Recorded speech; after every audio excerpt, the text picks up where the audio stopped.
Bonjour, je suis Marie-Hélène Béjean, directrice générale de chez Unique Voyage.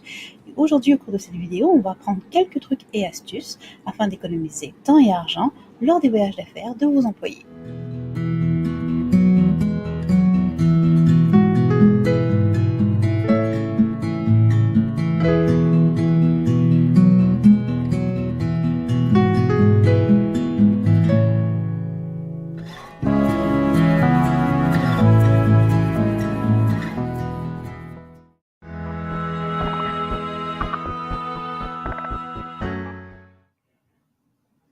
Le premier point que je vais aborder avec vous, c'est la loi sur le devoir de diligence. Si je résume ce que contient cette loi, c'est que vous êtes responsable du bien-être et de la sécurité de vos employés lorsqu'ils sont en déplacement pour votre entreprise. Donc, il est de votre responsabilité de savoir en tout temps où sont vos employés et de leur apporter une aide immédiate s'il se passait quelque chose.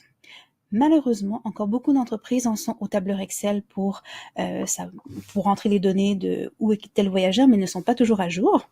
Ou beaucoup d'entreprises n'ont aucune idée en fait de comment leur voyageur a réservé, quel vol il a pris, quel hôtel il a pris. Donc, si en ce moment votre entreprise est comme ça, vous ne respectez pas la loi sur le devoir de diligence et donc vous vous exposez à des poursuites s'il se passait quelque chose. Donc, une des premières étapes serait de former une politique de voyage sur le devoir de diligence.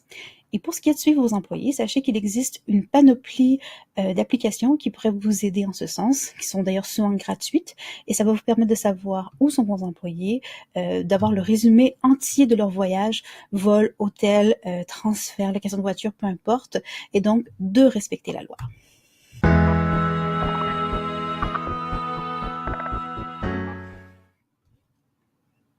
Dans le point 1, on voyait un petit peu les politiques de voyage, mais reliées vraiment au devoir de diligence. Dans ce point, je vais parler des politiques de voyage globales. Donc, vous devriez avoir dans votre entreprise des politiques de voyage très claires concernant autant les notes de frais que quelle compagnie aérienne, quels hôtels, quelle compagnie de location de voiture vos employés ont le droit de prendre. Ça va même jusqu'au type de chambre qu'ils ont le droit de prendre. Donc, il faut que ça soit vraiment très détaillé, autant pour vos employés que pour vous-même. Donc, ça leur évitera le désagrément de ne pas se voir rembourser des notes de frais parce que c'était écrit nulle part qu'ils n'avaient pas le droit de faire telle ou telle chose. Et de votre côté, les employés vont pouvoir bénéficier des contrats que vous aurez mis en place. Parce que ce que je vois très souvent, que ce soit dans les startups ou dans les compagnies qui sont là depuis très longtemps mais qui n'ont jamais pris le temps d'établir une politique de voyage très claire, c'est que plein de personnes établissent des contrats dans des hôtels, compagnies de location de voitures, parfois même avec les compagnies aériennes, mais ne le gardent dans leur cercle fermé, ne communiquent pas l'information à l'entreprise, donc très peu de gens s'en servent. Ce qui a deux conséquences, c'est que lors de renouvellement des contrats, vous n'avez pas assez de volume pour obtenir un meilleur rabais et vous avez bien un contrat quand même intéressant et personne ne s'en est servi ou presque, donc vous avez perdu de l'argent parce que très souvent, sans doute que des gens ont fait des réservations pour plus dispendieux qu'ils n'auraient dû puisque vous aviez des contrats.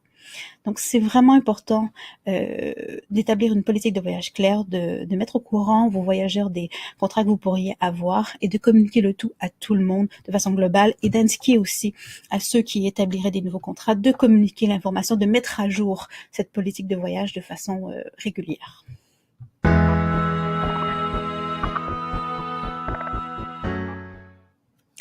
Dans mon premier point, j'abordais qu'il existait des applications pour vous aider à respecter la loi sur le devoir de diligence et aussi faire plein de choses merveilleuses quand vous les aurez découvertes. Et celle dont je vous parle s'appelle Tripit, mais il en existe d'autres, mais c'est sans doute la plus connue. Alors, elle permet de gérer plein d'aspects des déplacements professionnels. Donc, vous pouvez vos voyageurs peuvent suivre à la trace l'évolution des vols, des réservations hôtelières, de la location de voitures, et ça sans frais. Il y a aussi une version payante qui coûte 49 dollars de façon annuelle et qui permet, par exemple, de réserver un vol qui aurait été annulé, savoir quand vous avez droit à des remises de vos par exemple pas Hermès, mais des aéroplans et des autres remises du même genre. et aussi de gérer plusieurs programmes de fidélisation, pas juste des compagnies aériennes, mais on parle des hôtels qui en ont plusieurs aussi, les compagnies de location de voitures, peu importe. Donc, c'est vraiment un petit bijou pour suivre vos passagers. Par contre, c'est important d'utiliser le email qu'ils ont dans l'entreprise pour créer leur compte et que vous ayez accès à l'application lorsqu'ils sont absents. C'est à vous de le gérer. Ils peuvent avoir leur tripit personnel avec leur Gmail, leur Hotmail, peu importe.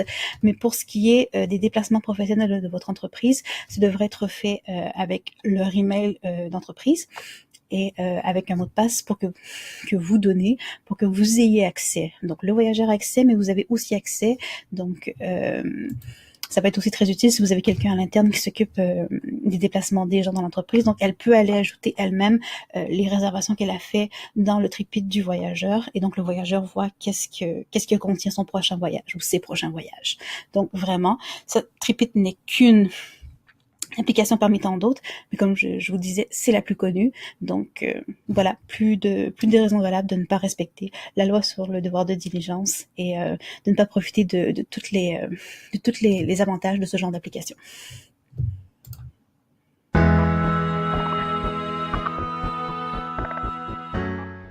Je vous présente de nouveau une application qui peut vous aider, cette fois au niveau de la gestion des notes de frais. C'est parfois très difficile quand les compagnies commencent. Ça peut être très cher ce genre de logiciel, comme ça peut être très peu dispendieux si on se tourne du côté des applications. Donc, il n'y a plus de raison que vos notes de frais soient un peu partout. L'application que je vous présente s'appelle Expensity. S-I-T-Y, non, pas C-I-T-Y comme ville en anglais. Donc, Expensity. Et elle permet de prendre des photos des factures que vos employés pourraient avoir. Si vous êtes toujours accro d'Excel, elle transforme la dite facture en tableur Excel. Et elle permet aussi de calculer le kilométrage, de pouvoir envoyer des notes de frais à la compagnie. Donc vraiment une bonne petite application pour commencer du moins à gérer les notes de frais. On parle d'environ 6$ par personne pour l'application. Donc un prix très raisonnable pour commencer.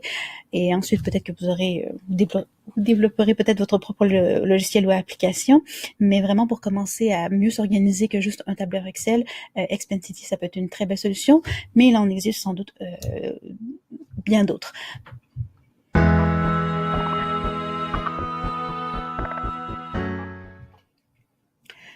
Une autre astuce toute simple, c'est d'essayer de rester toujours avec une ou deux compagnies du même produit. Par exemple, ça peut être compagnie aérienne, compagnie de location de voiture, 2-3 chaînes d'hôtels. Et pourquoi je vous recommande ça? C'est pour les rabais d'entreprise que vous pouvez obtenir.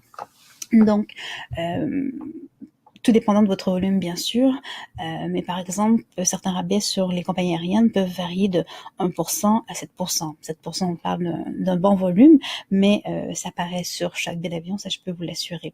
Donc, il est vraiment important d'essayer de vous focuser sur des compagnies aériennes, une ou deux, et des compagnies aériennes qui voyagent un peu partout. Comme ça, si vous vous développez à l'international ou ailleurs, vous pourrez toujours continuer d'utiliser la même compagnie aérienne. Les compagnies aériennes canadiennes ont de très beaux programmes à ce niveau-là. WestJet vient juste cette année de développer le sien, Air Canada le sien depuis des années.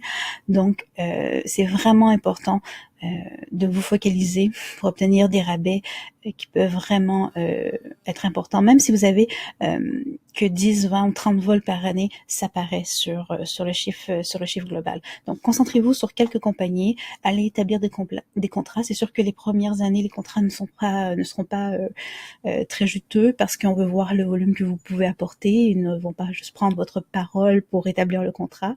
Donc, c'est des contrats de base au début, mais plus vous allez apporter du business à la compagnie, plus elle vous accordera des privilèges. Donc, vous voulez épargner, on se concentre le plus possible sur quelques compagnies seulement, on les utilise le plus possible, le plus qu'on peut, et au bout de l'année, on va aller négocier notre nouveau tarif pour l'année suivante.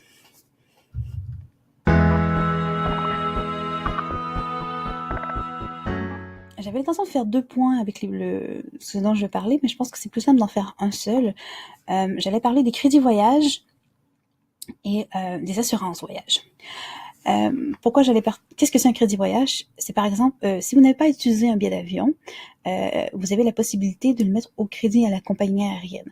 Donc, par exemple, si vous avez acheté un billet qui coûte 1 000 $, vous le mettez au crédit. Lorsque vous allez vouloir le réutiliser, vous avez 1 an depuis la date d'émission du billet pour le réutiliser habituellement. Donc, lorsque vous le réutilisez, la compagnie va vous charger des frais et le reste va être vraiment ce que vous avez droit en tant que déduction sur votre prochain billet d'avion. Donc, par exemple, vous avez acheté un billet à 1 000 $, la compagnie vous charge 200 $ de frais, il vous reste au moins 800 $ que vous n'avez pas perdu complètement et que vous pouvez réutiliser.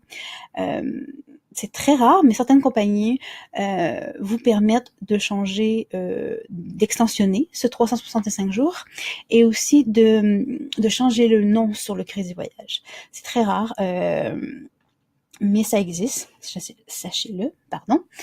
Et pour ce qui est des assurances, si jamais, pour une raison ou une autre, vous n'avez pas besoin de crédit voyage, vous voyagez pas assez souvent pour nécessairement le réutiliser, les crédits, donc il faut plus des assurances pour être remboursé s'il y a des annulations. Certaines compagnies vont couvrir ce genre de choses.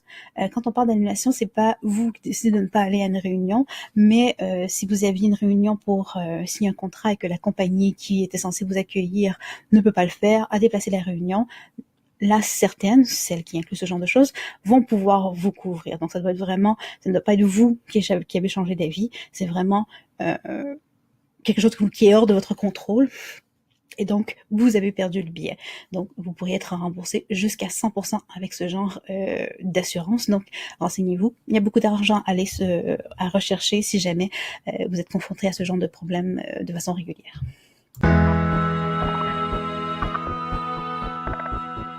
Encore beaucoup de gens croient que ils ont avantage à réserver dernière minute.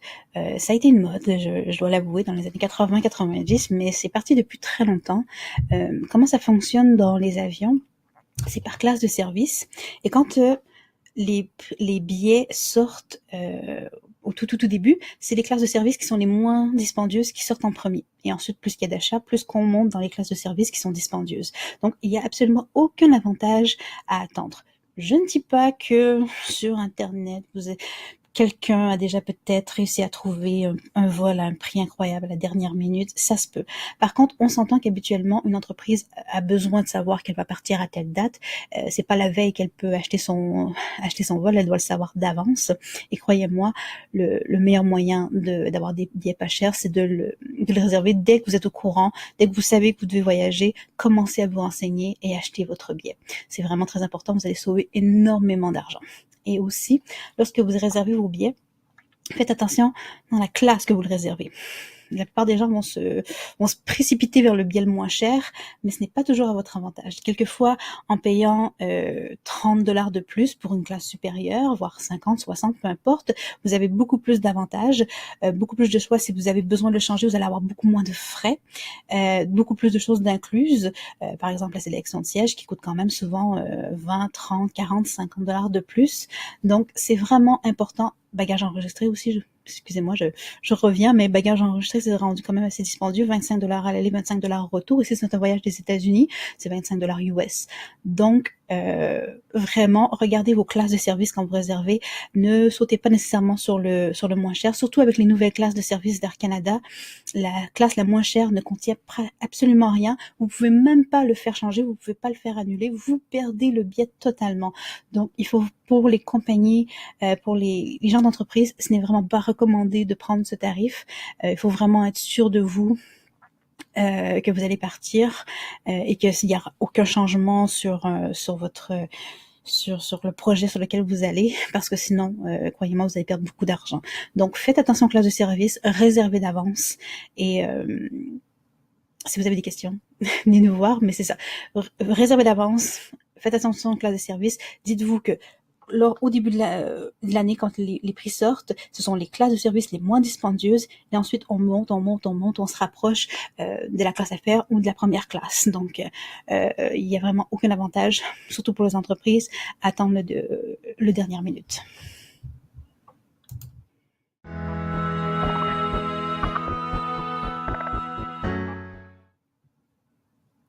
Mon prochain point comprend se focus plus sur le gain de temps, quoiqu'il y a aussi un gain d'argent potentiel, c'est de pouvoir voyager léger. La plupart des gens d'affaires voyagent avec un bagage à main et pas de bagage enregistré. C'est un gain de temps parce que vous n'avez pas besoin d'enregistrer votre bagage lorsque vous arrivez à l'aéroport. Vous n'avez pas besoin d'attendre votre bagage quand vous arrivez à destination. Vous n'avez pas à payer un bagage enregistré. Donc, comme je disais dans le précédent point, 25$ à l'aller, 25$ au retour. Et si vous revenez des États-Unis, c'est 25$ US. Et donc, ça a sauvé des gens de pouvoir assister à des réunions, de pas avoir besoin d'attendre que le bagage sorte au tourniquet ou de pouvoir avoir un avion en arrivant 15 minutes avant que la porte ferme parce qu'on n'a pas eu besoin d'enregistrer sa valise. Ça a vraiment sauvé des réunions, ça a sauvé de l'argent, ça a sauvé des contrats. Donc, c'est vraiment important que vos voyageurs aient l'habitude de voyager de façon très légère. Je dis pas qu'un voyage de 3 semaines en Europe n'a pas besoin d'une plus grosse valise, mais on s'entend que la plupart des voyages d'affaires, c'est 1, 2, 3 jours, une semaine. Vous savez que dans les hôtels, il y a des services pour laver les vêtements. Donc vraiment, faites en sorte que vos voyageurs soient au courant qu'il faut voyager léger.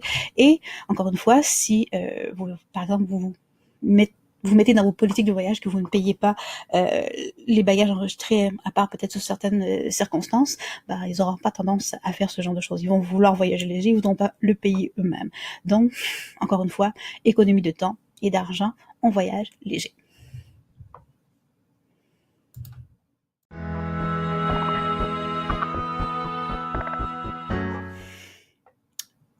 Voici la fin de mon vidéo. J'espère que au moins un de mes trucs et astuces vous aura été utile pour épargner soit du temps, de l'argent, ou j'espère bien les deux. Si vous aimeriez une rencontre avec moi pour en savoir un peu plus, ou tout simplement un premier appel téléphonique pour en discuter et voir si c'est quelque chose qui pourrait être intéressant pour vous, n'hésitez pas à communiquer avec moi sur LinkedIn, Facebook. On a un site internet aussi, mais je suis très très active sur Facebook ainsi que sur mon email que je vérifie très très très régulièrement. Donc c'est le Helene, HELENE @uniquevoyage.com. Et ou laissez-moi sur LinkedIn votre numéro de téléphone et je vous appellerai pour prendre soit un rendez-vous téléphonique ou un rendez-vous en personne, peu importe. Et ça va me faire plaisir de commencer à mettre en place des choses pour vous, essayer de voir quels sont vos besoins à vous, parce qu'on évalue entreprise par entreprise quels sont les besoins réels. Chaque entreprise a des besoins très très différents et trouver des solutions pour que l'argent reste dans votre entreprise à la fin de l'année et n'aille pas dans les compagnies aériennes, hôtels et compagnies, location de voitures, peu importe. Donc, n'hésitez pas à prendre contact avec moi. Ça m'a fait plaisir de faire cette vidéo. Et encore une fois, j'espère qu'elle vous a été utile. Et je vous dis, je l'espère, à la prochaine.